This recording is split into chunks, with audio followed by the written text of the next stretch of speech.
असल जो इम्पैक्ट आता है वो आता है गुड्स ट्रांसपोर्ट के ऊपर आता है। अब जो गुड्स ट्रांसपोर्टर्स हैं उन्होंने तो आज ऐलान कर दिया है 25% इजाफे का।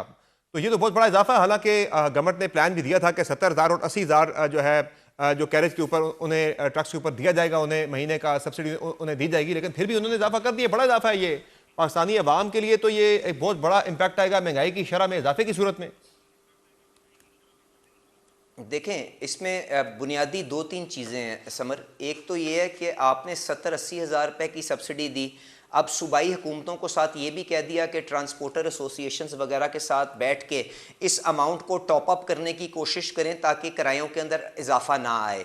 इसके अलावा आपने रेलवेज़ को भी कैरेज वगैरह के ऊपर इनकरेज करने के लिए आपने उनके किरायों को भी बरकरार रखा और पीएसओ सीधा उनको ईंधन सस्ती कीमत के ऊपर रेलवे के ऊपर मुहैया करने की कोशिश करेगा। और इसके साथ जो तीसरी आपने इंटरवेंशन की वो ये है कि समर जो दुनिया के अंदर स्ट्रेट ऑफ हॉर्मुज़ बंद होने से जो एक बड़ा क्राइसिस आया है ना, probably bigger than the oil shock is the increase in price of fertiliser. तो पाकिस्तान की हुकूमत ने, शहबाज शरीफ साहब ने वहां पे जो हमारी 10 खाद की फैक्ट्री हैं उनको आरएलएनजी की सस्पेंशन के बावजूद भी 8.5 फैक्ट्रियों को ईंधन की और गैस की फरहमी को यकीनी बनाया, जिसकी वजह से जो दुनिया के अंदर 15,000 रुपए की बोरी है, पाकिस्तान के अंदर 4-5 हज़ार की बोरी है। और अगर आप खाद की अवेलेबिलिटी को यकीनी बनाएंगे तो आपकी फील्ड्स में आपकी क्रॉप्स की यील्ड भी पूरी आएगी और अगर प्रोडक्शन पूरी होगी तो कीमतों के अंदर बढ़ावा काफी हद तक इंसुलेट हो जाएगा। तो मल्टीपल इंटरवेंशंस के जरिए हम इसको कवर करने की कोशिश करेंगे।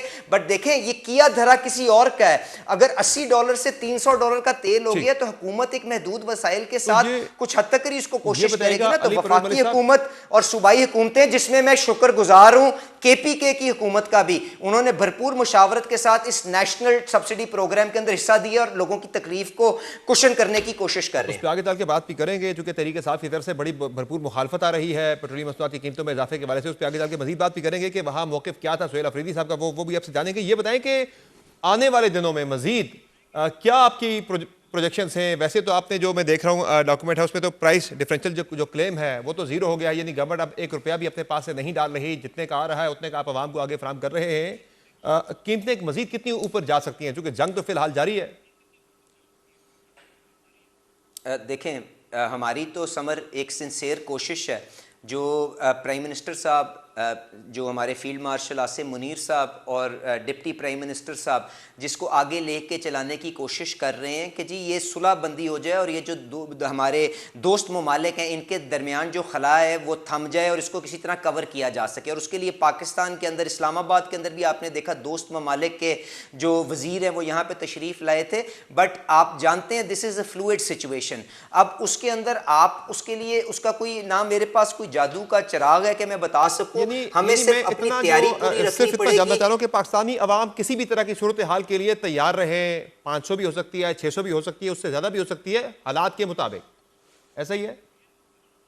देखें, अब मैंने आपसे समर कहा कि इंशाल्लाह ताला अल्लाह ये जंग बंदी फौरी तौर पे करे और ये मामलात थमे। इसके बावजूद भी देखें कि क्योंकि अब सब एक तो डिग्रेडेशन ऑफ एनर्जी इंफ्रास्ट्रक्चर, क्योंकि उन्होंने आपस में एक दूसरे की फैसिलिटीज़ को भी बहुत नुकसान पहुंचाया है, तो एक उसकी भी आपको कॉस्ट अब आगे चलते हुए आपको बेयर करनी पड़ेगी। पर अगर वो नहीं भी होता समर, तो मैं तो आपसे गुजारिश ये करूँगा कि हमें अब जाके अपने लेंडर्स के साथ, अपने क्रेडिटर्स के साथ ये भी बात करनी चाहिए कि this is not business as usual.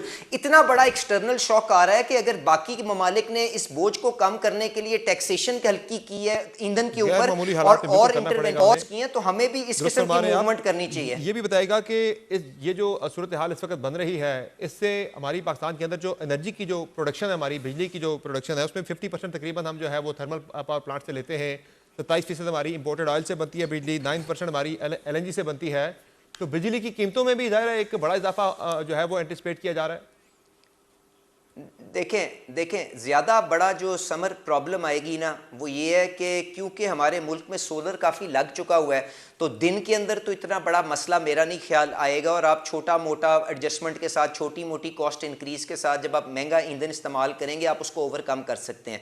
आपको शाम को 8 बजे के बाद, 9 बजे के बाद जब आपका लोड एकदम बढ़ता है और आपकी सोलर की यूटिलाइजेशन बिल्कुल जीरो हो जाती है, तो आपको 1000-2000 मेगावाट महंगा तरीन ईंधन फर्नेस ऑयल चलाना पड़ेगा, जिसकी वजह से आपकी कीमत के अंदर प्रेशर आ सकता है। तो इसीलिए वजीर आजम साहब ने और वहाँ पे फील्ड मार्शल साहब ने और सारे सूबाई जो वज़राए आला वहाँ पे मौजूद थे, जिसमें अफरीदी साहब भी मौजूद थे, उन्होंने ये वादा किया है कि जी हम मार्केटों को जल्दी बंद कराने के लिए इकदामात करेंगे जो अगले हफ्ते से अमल के अंदर आ जाएंगे। अगर हम वो करते हैं, 8 बजे दुकानें बंद कर देते हैं, शादी हॉल जरूर 10 बजे तक अपना निज़ाम चलाएं, जो बाकी रेस्टोरेंट्स हैं जरूर 10 बजे तक अपना निज़ाम चलाएं। अगर हम इस किस्म की टारगेटेड इंटरवेंशंस करते हैं तो इस बोझ को काफ़ी हद तक हम रोक सकेंगे। ये बताएं कि कीमतों में जब कमी की बात होगी, जब कमी का मरहला आएगा, तो इसी तरह से ड्रास्टिक कमी भी आएगी या वो 10-10, 5-5 रुपए करके लाएंगे? नहीं समर, देखें ये तो अब बड़ा ट्रांसपेरेंट एक निज़ाम प्राइम मिनिस्टर शहबाज शरीफ साहब ने कर दिया हुआ है। हर हफ्ते 5 दिन का जो प्लेट्स है उसकी एवरेज ली जाएगी।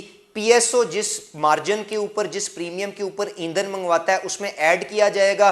स्टेट बैंक किस रेट के ऊपर उनको डॉलर मुहैया करता है उससे मल्टीप्लाई किया जाएगा, और उसके बाद जो टैक्स है वो उसमें ऐड कर दिया जाएगा। तो अगर इसमें सारी चीज़ें वहीं रहती हैं और ईंधन दोबारा $90 का हो जाता है, जो डीजल आज $300 का है, तो यकीनन उसी तरह तेजी से आपको ये पैसा वापस आ जाएगा और कीमतें वापस आ जाएंगी। बट समर, इसके अंदर अब जब ये आएगा तो मैं आपकी अदालत में जरूर पेश हो जाऊंगा और आपकी आवाज बन के वहां पे हुकूमत के आगे सामने पेश करूंगा कि इस फॉर्मूले को हमें ईमानदारी के साथ आगे लेके चलना है। और आज जो लोग हमारे दोस्त जो तकलीफ काट रहे हैं, उनको जब आसानी आती है तो उसी स्पीड के साथ, उसी फुर्ती के साथ उनको वापस ये पैसा, ये बोझ ट्रांसफर कर देना चाहिए। मुआशी टीम का हिस्सा है, क्या प्रोजेक्शंस हैं? महंगाई कहां तक जा सकती है पाकिस्तान के अंदर? महंगाई की जो अभी 7% पे है, कितना इजाफा हो सकता है इसमें? देखें समर, उसमें मैं अगेन, ये तो फाइनेंस का और स्टेट बैंक का मेरे ख्याल से उसका ज़्यादा रोल है, बट इसमें बढ़ावा ज़रूर आएगा। अब उसमें आपका जो ज़्यादा ख़तरनाक महंगाई होती है वो होती है जो खाने की अशिया के अंदर आपकी जो आती है, तो उसको अगर हमने खाद की अवेलेबिलिटी और एडमिनिस्ट्रेशन के ज़रिए, लॉजिस्टिक्स को कंट्रोल में रख के, जिसके ज़रिए हम इंटरवेंशंस कर रहे हैं, अगर उसको हमने कंट्रोल कर लिया तो काफ़ी हद तक इंसुलेट कर लेंगे। पर महंगाई जो है is a second order effect. अभी तो हम पहला जो चैलेंज है ईंधन की कीमत का और अवेलेबिलिटी का, उसको तो हैंडल कर लेना इंशाल्लाह ताला भरपूर अंदाज में, जिस तरह पहले 2-3 साल में आपने मईशत के अंदर बेहतरी लेके आए, इंशाल्लाह उसको भी काबू आपके मशवरे के साथ ये बताइएगा, तहरीक इंसाफ की तरफ से आज बड़ी भरपूर मुखालफत की गई है कीमतें बढ़ने के ऊपर। जिस तरह से पीटीआई के दौर में होती थी तो आप लोग भी बयान दिया करते थे कि अगर कीमतें बढ़ती हैं, 1 रुपया भी कीमत बढ़ती है तो वज़ीर आज़म चोर होता है। वो सियासी बयान होते हैं, आज तब आप देते थे, तहरीक इंसाफ की तरफ से भी आज बयान आ रहे हैं। ये बताएं कि सुहेल अफरीदी साहब, ज़ाहिर है वो सूबे के सीएम भी हैं, तहरीक इंसाफ के रिप्रेजेंटेटिव भी हैं, वो मीटिंग के अंदर मौजूद थे जब ये कीमतें बढ़ाने का फैसला हुआ। उनकी तरफ से कोई मुखालफत हुई इस फैसले की, या उनकी क्या राय थी इस पर? देखें, मैंने कल आपके सामने टीवी के ऊपर आके जब नई कीमतों का ऐलान किया था, मैंने आपको बताया था कि एक भरपूर मुशावरत का सिलसिला, जिसके अंदर मल्टीपल दफ़ा हम KPK की हुकूमत के साथ इंगेज हुए हैं, उनकी मशावरत के साथ ये सारे फ़ैसले किए गए हैं। और बल्कि मैं उनका भी, अफरीदी साहब का भी और मुजम्मिल साहब का भी शुक्रिया अदा करता हूँ। उन्होंने इसको नेशनल ड्यूटी के तौर पे उन्होंने इसके अंदर भरपूर अपनी हिमायत का, उसके अंदर उन्होंने वहाँ पे अपनी हमें अश्योरेंस भी दी थी, और बल्कि ये भी कहा था कि हम इस तकलीफ को कुशन करने के लिए हम और सब्सिडीज़ के अंदर बढ़ावा और फेडरल हुकूमत के साथ मिल के इसका स्प्रेड भी बढ़ाने की कोशिश करेंगे, और वो हम उनके साथ भरपूर इंगेजमेंट में जारी हैं। बाकी जो लोग नौकरी की तलाश में हैं या कोई यहाँ पे इसके ऊपर सियासत करना चाहते हैं, अल्लाह ताला उनको हिदायत दे और हमारे दरमियान इत्तेहाद कायम करके हम इस मुश्किल चैलेंज से ओवरकम करके आगे चल सकें। आमीन। बहुत शुक्रिया अली परवेज़ मलिक साहब, आपने प्राइम में कीमती वक्त दिया। नाज़रीन, आपने तफसीली गुफ्तगू मुलाहिज़ा की वज़ीर पेट्रोलियम अली परवेज़ मलिक साहब की, जिनका कहना है कि आलमी मंडी में कीमतों के अंदर जो उतार चढ़ाव है उसमें कोशिश की जा रही है कि कम से कम पाकिस्तानी अवाम को मुश्किल में डाला जाए, लेकिन सूरत हाल ऐसी बन चुकी है कि यह सब कुछ करना नागुज़ीर हो चुका था। प्राइम में एक मुख्तसर ब्रेक लेंगे, ब्रेक से वापस आएंगे, बात करेंगे ताज़ा तरीन जो सूरत हाल है मिडिल ईस्ट की। ईरान के ऊपर हमले जारी हैं अमेरिका के और इजराइल का। ईरान भी जवाबी वार कर रहा है।